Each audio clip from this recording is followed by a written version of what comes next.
Pemirsa, Presiden Prabowo Subianto hari ini akan bertolak ke Amerika Serikat. Prabowo akan menyampaikan pidato pada sidang Majelis Umum PBB ke-80 di New York, Amerika Serikat. Pidato yang akan disampaikan Presiden Prabowo diantaranya mengenai dinamika global. Tidak hanya itu, sidang Majelis Umum ini menjadi kesempatan yang baik untuk mendorong program Asta Cita. Kehadiran Presiden Prabowo juga menegaskan kembali komitmen Indonesia terhadap multilateralisme, reformasi PBB, dan konsistensi Indonesia dalam memperjuangkan kemerdekaan Palestina. Presiden Prabowo Subianto mendapatkan kesempatan untuk berpidato di sesi debat umum dengan urutan ketiga.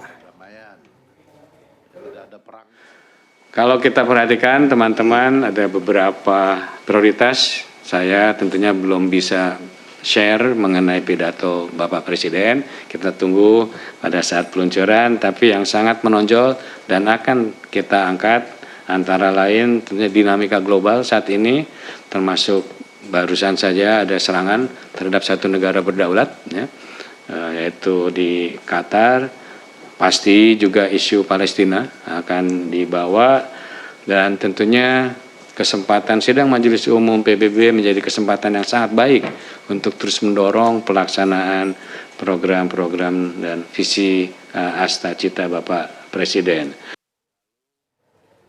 Presiden Prabowo Subianto akan menghadiri sidang Majelis Umum PBB ke-80 di New York, Amerika Serikat. Kita akan tanyakan langsung kepada rekan Ikra Anggana yang berada di Istana Negara. Ikra, jam berapa Presiden Prabowo akan bertolak ke Amerika Serikat?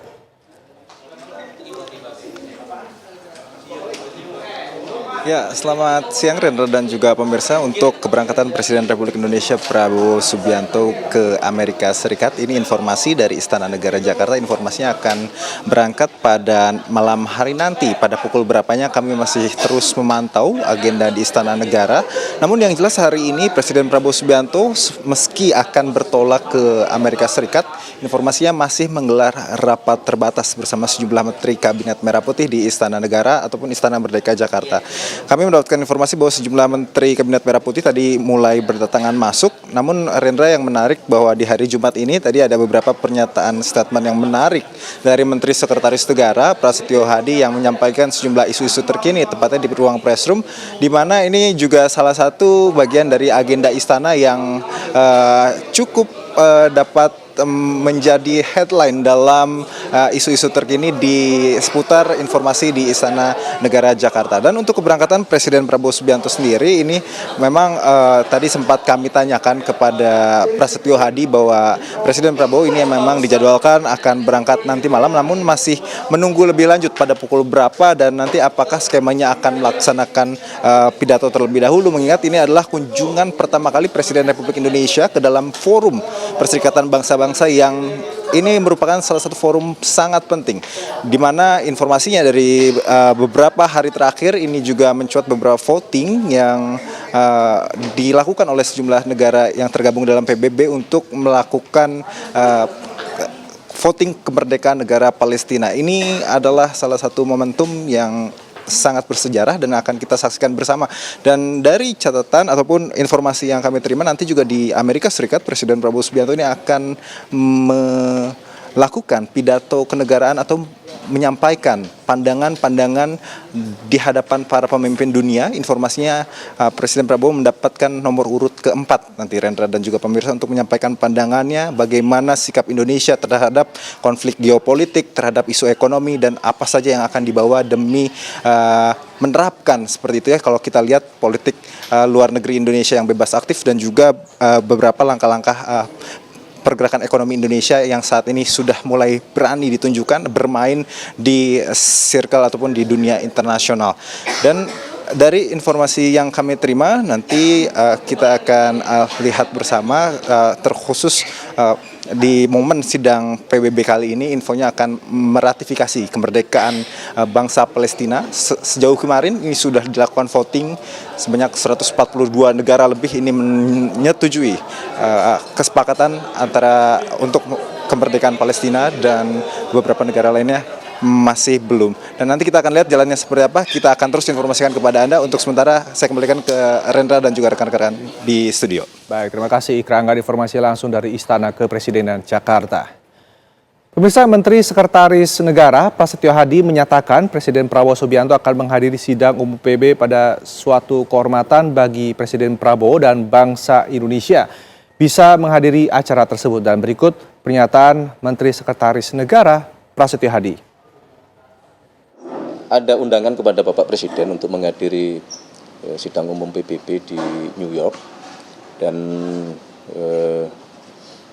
beliau sedang mempertimbangkan untuk akan hadir karena berdasarkan informasi juga Bapak Presiden diberikan kesempatan untuk kami kira ini juga sebuah penghormatan kepada bangsa Indonesia kalau Bapak Presiden kemudian memutuskan untuk berkenan hadir itu. Kami akan menuju ke kantor Kementerian Koordinator PMK yang akan mengumumkan mengenai cuti bersama tahun 2026.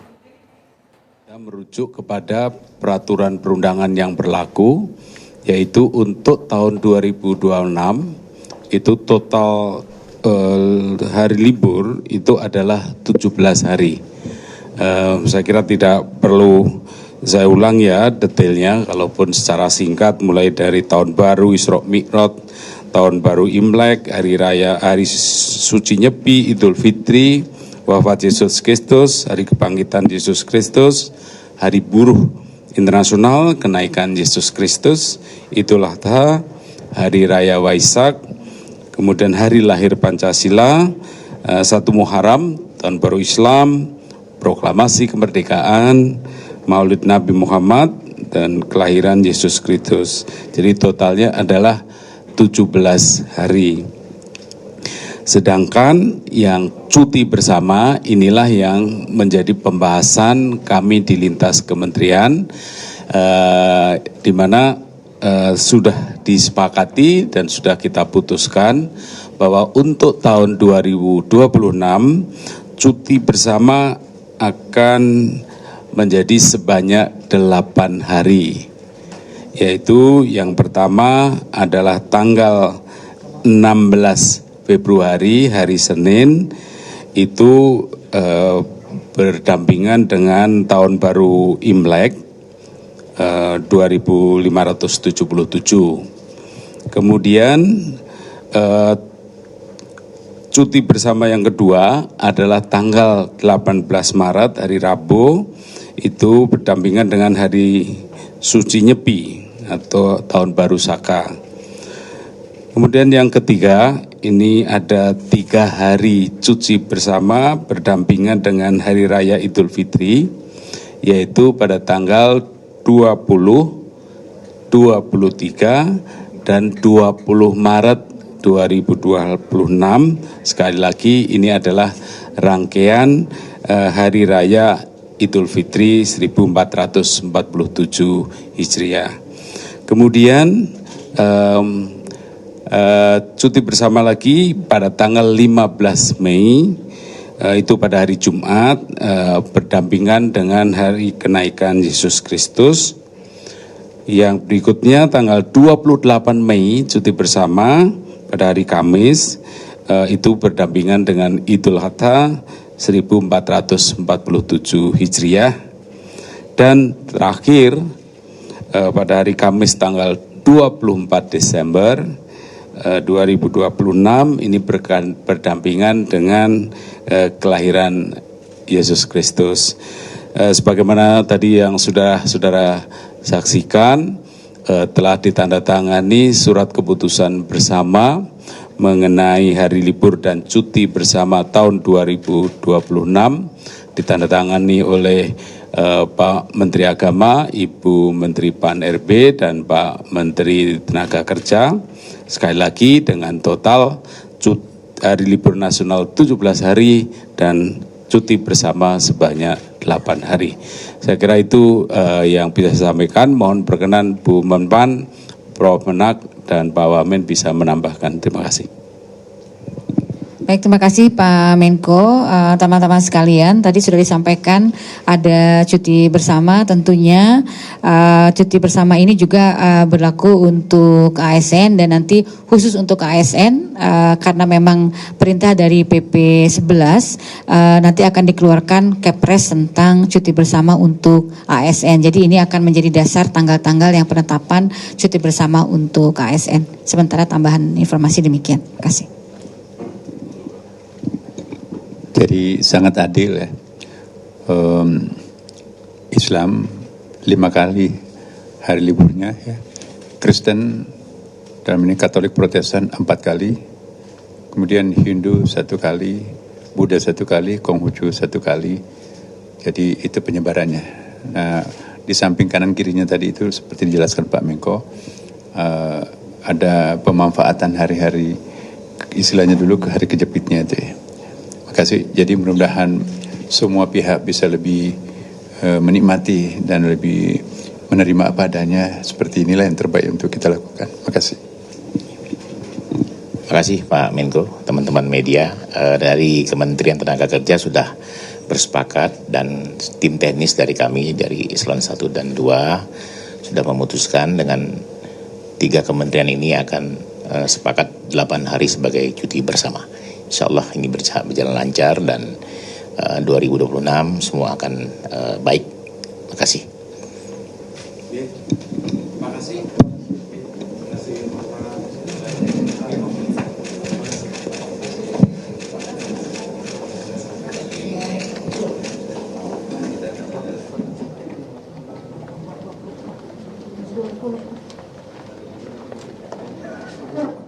Pemirsa, Sekretaris Jenderal Kominfo bidang digital Ismail merespons wacana kebijakan 1 orang 1 akun media sosial yang kembali menjadi perbincangan publik.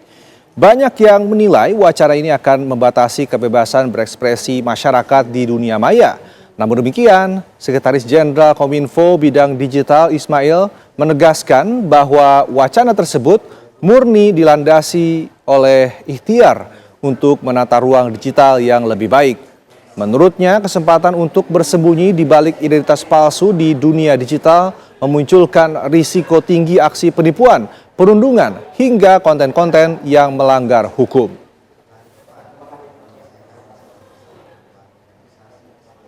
Ini upaya apa, ikhtiar ini yang ingin dilakukan supaya ketika orang masuk di ruang digital, dia tetap menjadi dirinya, tetap bertanggung jawab terhadap apa yang dia lakukan di ruang digital. Jadi di ruang konvensional, ruang biasa, di ruang digital tuh itu sama saja gitu. Nah, bagaimana caranya? Inilah kemudian hal-hal yang diperlukan untuk itu. Masalah akun tadi, masalah digital ID, recognize, mungkin tidak hanya sekedar ngetik tapi juga harus menampilkan wajah, sidik jari dan sebagainya. Ini kan tools-tools yang bisa digunakan untuk membuat ketika orang masuk di ruang digital itu bertanggung jawab. Filosofinya kira-kira seperti itu. Pembahasannya masih berjalan, Mbak. Jadi ini masih wacana yang sedang didiskusikan gitu. Mantan Sekretaris Daerah hingga Kepala Dinas Pekerjaan Umum dan Tata Ruang Pati dipanggil untuk memberikan keterangan dalam sidang pansus hak angket pemakzulan Bupati Pati Sudewo. Mantan Sekda Kabupaten Pati Jumani dicecar pertanyaan anggota pansus mulai dari kebijakan mutasi jabatan, kenaikan pajak bumi dan bangunan, pedesaan dan perkotaan atau PBB P2 hingga pergeseran anggaran APBD Kabupaten Pati tahun 2025. Jumani mengaku selama menjabat Sekda dirinya tidak pernah dilibatkan dalam pembahasan penting seperti kenaikan PBB P2 sebesar 250% dan pembuatan Perbub. Hal serupa juga terjadi saat muncul polemik mutasi jabatan PNS di Pemkab Pati hingga dirinya sendiri dimutasi menjadi staf ahli bidang hukum, politik dan pemerintahan. Ketua Pansus Hak Angket DPRD Pati mengatakan keterangan dari para saksi masih akan dikaji lebih lanjut sebelum hasil akhir pansus disampaikan ke publik.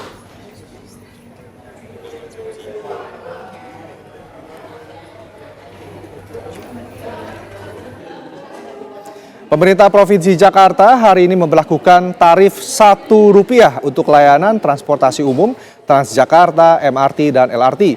Tarif ini spesial dalam rangka memperingati Hari Keselamatan Lalu Lintas dan Angkutan Jalan Nasional. Dan berikut liputan dari reporter TV One Sekar Wanda dari halte Transjakarta Duku Atas. Pemirsa, hari ini Dinas Perhubungan bersama dengan pemerintah Provinsi DKI Jakarta memberlakukan promo Rp1 untuk perjalanan Anda di Transjakarta, MRT, dan juga LRT. Di mana untuk Transjakarta ini berlaku untuk koridor BRT dan juga non-BRT, sedangkan untuk MRT ini berlaku untuk tujuan di Bundaran HI, kemudian juga tujuan di Lebak Bulus hingga Bundaran HI. Sedangkan untuk di LRT sendiri ini berlaku untuk tujuan Velodrome hingga Pegangsaan 2. Ini menarik sekali pemirsa. Namun untuk Anda yang ingin menggunakan promo Rp1 ini, Anda memiliki persyaratan, yakni persyaratan untuk naik transportasi publik Rp1 ini harus dilakukan tap in dan juga tap out di setiap perjalanan. Di mana ini diharuskan karena nantinya sistem ini akan mencatat transaksi Anda sebesar Rp1 ini sebagai pencatatan data perjalanan pengguna. Kemudian untuk metode pembayarannya sendiri ini dapat digunakan dengan uang elektronik, kartu uang elektronik ataupun aplikasi digital seperti Jaklingko atau My MRT Jakarta. Nah, saya akan mengajak Anda juga untuk bertanya kepada para pengguna Transjakarta di sini bagaimana sebenarnya apa yang mereka rasakan gitu dengan adanya fasilitas Rp1 ini. Nah, menurut Mas sendiri dengan diberlakukan Rp1 ini, apakah sudah ideal untuk para pengguna atau gimana? Harusnya sih udah ideal ya, karena membantu banget buat anak kayak saya, anak magang gitu, sangat membantu sih Mbak. Harapannya ke depan seperti apa? Banyak-banyakin lagi promonya. Oke, terima kasih Mas. Untuk Anda yang ingin merasakan promo Rp1 ini, Anda dapat merasakannya hari ini saja di tanggal 19 September karena kebetulan hari ini adalah hari nasional dan batas waktunya yakni pukul 23.59 waktu Indonesia Barat, dan pastikan Anda membawa kartu uang elektronik Anda ataupun menggunakan aplikasi digital Anda, dan jangan lupa untuk tap in dan tap out di setiap perjalanan Anda. Dari Jakarta, Sekar Wanda, Tri Nugroho, TV One mengabarkan. Pemirsa, Inspektorat Jenderal Kementerian Dalam Negeri menggelar pemeriksaan terhadap Wali Kota Prabu Muli Arlan buntut dari pencopotan Kepala Sekolah Negeri 1 Prabu Muli Roni Ardiansyah. Dari hasil pemeriksaan, Inspektorat Jenderal Kementerian Dalam Negeri menemukan adanya pelanggaran dalam proses mutasi jabatan Kepala Sekolah.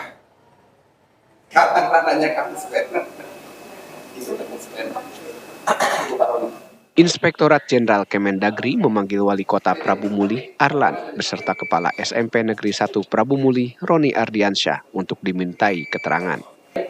Di mana proses pemeriksaan tersebut dilakukan secara tertutup dan berlangsung selama kurang lebih 8 jam. Usai melakukan pemeriksaan dan meminta keterangan, Inspektur Jenderal Kementerian Dalam Negeri Sang Made Mahendra Jaya menjelaskan bahwa mutasi dan pemindahan jabatan terhadap Kepala SMP Negeri 1 Prabu Muli Roni Ardiansyah tidak sesuai dengan ketentuan, di mana ketentuan tersebut tidak sesuai dengan mekanisme pemberhentian sebagai kepala sekolah. Hasil pemeriksaan mutasi atau pemindahan jabatan Saudara Roni Ardiansyah Kepala SMP Negeri 1 Prabu Muli tidak sesuai dengan ketentuan pasal 28 Peraturan Menteri Pendidikan Dasar dan Menengah nomor 7 tahun 2025 tentang penugasan guru sebagai kepala sekolah, dan juga mekanisme pemberhentian kepala sekolah tidak dilakukan melalui aplikasi SIM KSP STK atau Sistem Informasi Manajemen Kepala Sekolah, Pengawas Sekolah, dan Tenaga Kependidikan. Sementara itu, Wali Kota Prabu Muli Arlan meminta maaf kepada Roni Ardiansyah dan masyarakat. Ia juga mengakui kesalahan atas kasus ini. Pertama-tama, saya mengucapkan permohonan maaf kepada seluruh masyarakat Indonesia dan terkhususnya masyarakat Prabu Muli, yang mana telah saya mengakui kesalahan saya atas kejadian ini. Dan ini membuat satu hikmah bagi saya dan mempelajari bagi saya. Tanpa adanya kejadian ini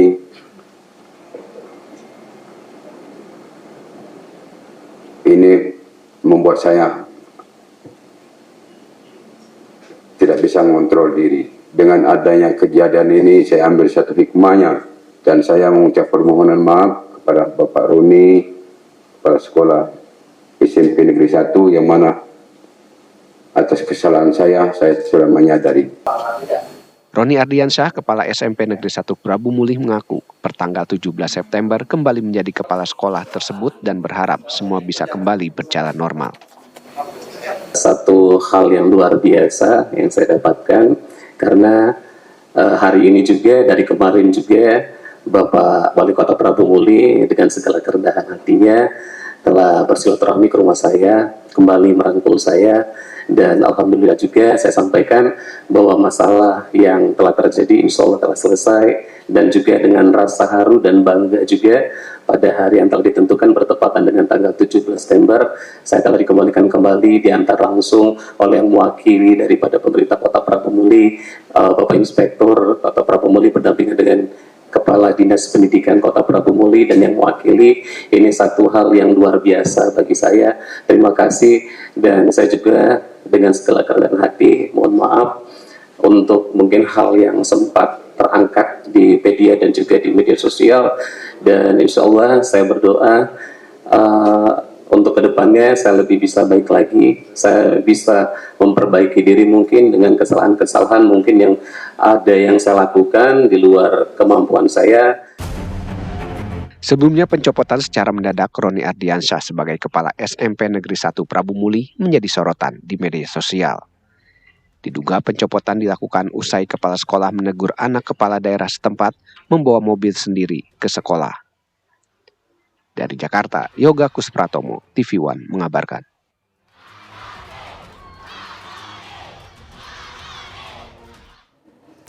Kementerian Kependudukan dan Pembangunan Keluarga menginisiasi Akademi Keluarga Indonesia 2025. Kegiatan perdana digelar secara hybrid di Auditorium Kantor Kemendukbangga BKKBN Jakarta. Menteri Kependudukan dan Pembangunan Keluarga Kepala BKKBN Wihaji menegaskan pentingnya peran keluarga dalam membangun karakter remaja agar Indonesia lebih baik, dimulai dengan memperkuat keluarga sebagai fondasi. Akademi Keluarga Indonesia akan menghadirkan 3 kelas khusus untuk pelajar SMP, SMA, dan mahasiswa. Sejak dini menciptakan generasi penerus yang tumbuh menjadi seorang pribadi yang matang, seorang pribadi yang bertanggung jawab. Sebanyak 800 delegasi dari seluruh dunia hadir dalam acara KTT Perdamaian Dunia ke-11 yang diselenggarakan di Cheongju, Korea Selatan. KTT yang diadakan di Cheongju memamerkan pencapaian organisasi dan visi untuk perdamaian dengan penekanan upaya kolaborasi antara pemerintah, organisasi, dan masyarakat sipil. Dalam konferensi pers ini, Chairman HWPL Lee Man-hee mengatakan saat ini dunia menghadapi tantangan besar khususnya dalam hal perdamaian, sehingga seluruh delegasi diajak untuk bisa menciptakan kedamaian dunia mulai dari diri sendiri dan mulai dari hari ini. 주변에 대기 중인 스태프에게 문의를 해주십시오. 또한 원활한 행사 운영을 위해서 와이파이 사용을 자제해 주시기 바랍니다. 곧 행사가 Kementerian Koperasi menggelar serah terima jabatan Wakil Menteri Koperasi. Ferry Juliantono yang sebelumnya menjabat Wakil Menteri Koperasi menyerahkan jabatannya kepada Wakil Menteri Koperasi baru yakni Farida Farihah. Politikus Partai Kebangkitan Bangsa ini menggantikan Ferry yang diangkat Presiden menjadi Menteri Koperasi pada pekan lalu, menggantikan Budi Ari Setiadi. Usai serah terima jabatan, Menteri Koperasi Ferry Juliantono memastikan dengan hadirnya Wamenkop baru diharapkan menjadi pendukung bagi Kementerian Koperasi dalam mensukseskan Koperasi Desa Merah Putih. Dalam kesempatan yang sama, Wakil Menteri Koperasi Farida Farihah menegaskan bahwa komitmen bersama dalam memperkuat peran koperasi demi kesejahteraan rakyat Indonesia, khususnya menjadikan Koperasi Desa Merah Putih sebagai tulang punggung perekonomian rakyat. Kinerja di sini tentu saja sesuai dengan arahan dari Bapak Menteri. Menteri Sekretaris Negara Prasetyo Hadi menyatakan Presiden Prabowo Subianto akan menghadiri sidang umum PBB dan suatu kehormatan bagi Presiden Prabowo dan bangsa Indonesia bisa menghadiri acara tersebut. Dan berikut pernyataan dari Menteri Sekretaris Negara Prasetyo Hadi. Memang ada undangan kepada Bapak Presiden untuk menghadiri sidang umum PBB di New York dan beliau sedang mempertimbangkan untuk akan hadir karena berdasarkan informasi juga Bapak Presiden diberikan kesempatan untuk kami kira ini juga sebuah penghormatan kepada bangsa Indonesia kalau Bapak Presiden kemudian memutuskan untuk berkenan hadir itu. Wakil Menteri Pendidikan Tinggi, Sains dan Teknologi RI, Profesor Stella Christy, meninjau langsung 3 titik lokasi rencana pembangunan sekolah Garuda di Aceh Utara. Pemerintah siap membangun 20 sekolah Garuda hingga 2029. Pemerintah akan memulai menjalankan sekolah Garuda yang merupakan bagian dari program hasil terbaik cepat di sektor pendidikan. Untuk mewujudkan hal tersebut, Wakil Menteri Pendidikan Tinggi, Sains dan Teknologi, Stella Christy, meninjau 3 titik lokasi rencana pembangunan sekolah Garuda di Aceh Utara. 3 lokasi yang telah disiapkan yaitu di Bukit Sentang, Desa Trieng Matang Ubi, dan di sekitar makam Sultan Malikus Saleh di Kecamatan Samudra. Lahan yang ada melebihi target dari kebutuhan, yaitu 20 hektar. Saya mengunjungi 3 lokasi yang mungkin berpotensi untuk menjadikan sekolah Garuda baru. Sekolah Garuda seperti yang sudah saya jelaskan tadi pagi adalah visi langsung dari Bapak Presiden untuk memberikan akses bagi putra-putri terbaik bangsa agar mereka yang paling berprestasi dari seluruh lapisan, baik itu ekonomi bawah maupun sampai berbagai lapisan ekonomi dan dari berbagai lokasi geografi mendapatkan kesempatan untuk bersekolah di tingkat SMA yang terbaik. Tujuan Bapak Presiden adalah untuk membangun SDM sumber daya manusia yang sangat mumpuni di bidang sains dan teknologi, dan anak-anak yang paling berprestasi ini akan selain waktu SMA itu akan diberikan beasiswa penuh kepada 80% dari siswa-siswinya, dan juga jika mereka nanti mampu untuk menembus perguruan tinggi terbaik dunia, mereka juga akan diberikan beasiswa oleh pemerintah. Oh, jadi 17 itu termasuk monumen? Saat ini Indonesia mengalami kesenjangan jumlah angka kelulusan di bidang sains jika dibandingkan Tiongkok, Amerika Serikat, dan India. Sekolah Garuda merupakan kesempatan terbaik membuka akses putra-putri Indonesia bersaing di kancah internasional. Tapi ini kan belum dibebaskan, berarti ini 17 ini Dari Aceh Utara Aceh, Saiful MDA, TV One mengabarkan. Wakil Menteri Transmigrasi berkunjung ke Manokwari Selatan, Papua Barat. Wakil Menteri melihat kondisi permukiman warga dan memberikan bantuan senilai 7,4 miliar untuk pembangunan sarana dan prasarana permukiman di distrik Womi Waren.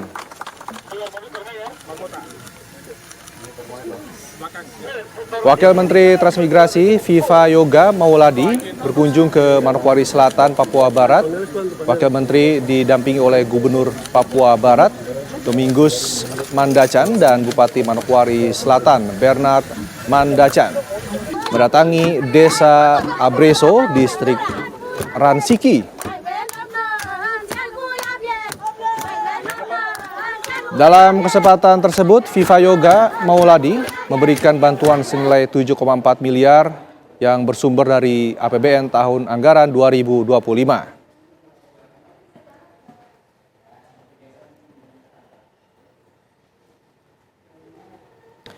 Pemirsa, seorang balita yang berusia 2,5 tahun di Tangerang, Banten mengalami stunting, dan tidak hanya itu, balita tersebut juga mengalami tuberkulosis. Muhammad Fars, anak berusia 2,5 tahun ini sudah 8 bulan menderita stunting. Bahkan bayi pasangan dari Saipul Bahri dan Eli ini berdasarkan hasil pemeriksaan dokter menderita tuberkulosis atau TBC. Keluarganya tinggal di lingkungan kurang layak sehingga membutuhkan perhatian khusus. Polresta Bandara Soekarno-Hatta setelah mengetahui balita tersebut anak tukang sapu di kawasan Bandara Soekarno-Hatta langsung menerjunkan tim dokter dan memberikan bantuan. Selain itu, Muhammad Faris juga akan dijadikan anak asuh.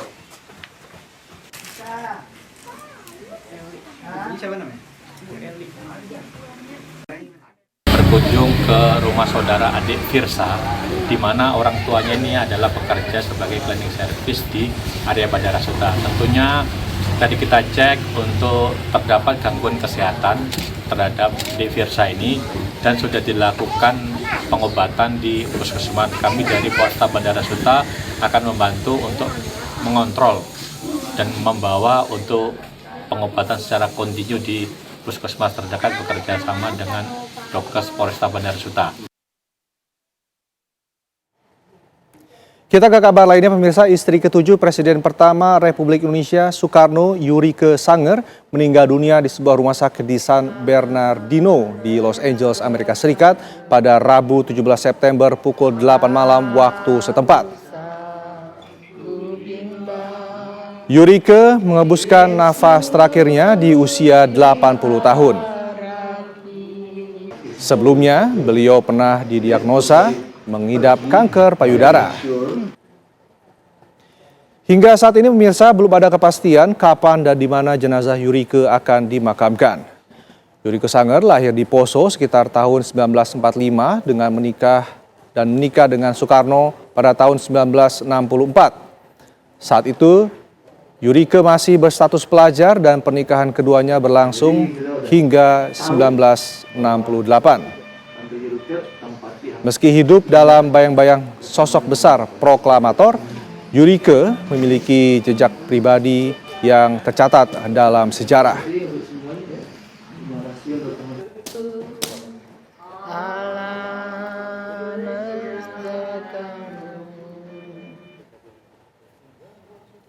Pemirsa, informasi tadi mengakhiri jumpa kita di Kabar Merah Putih hari ini, dan saat lagi ada program Berita Utama Kriminal bersama Prita Zaiga yang akan hadir menemani Anda. Saya Nanda Kusuma, pamit undur diri. Terima kasih.